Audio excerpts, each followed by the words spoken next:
ఎంతసేపు ఎవరిని చూస్తున్నా వేసుకోవాలని చూస్తున్నావే నువ్వు నువ్వు మనిషిగా రాక్షసుడువే నువ్వు చెప్పురా.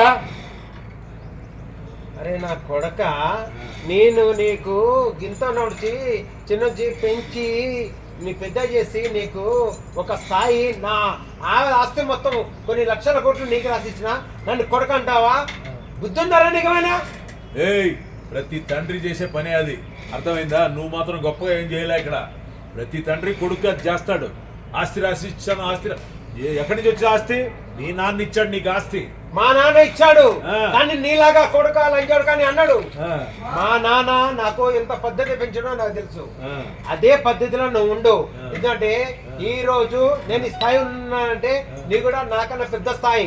కానీ నువ్వు ఏదో ఒకటి రోజు నువ్వు అసెంబ్లీలో నువ్వు ఒక స్పీకర్ గా లేకపోతే ఒక మినిస్టర్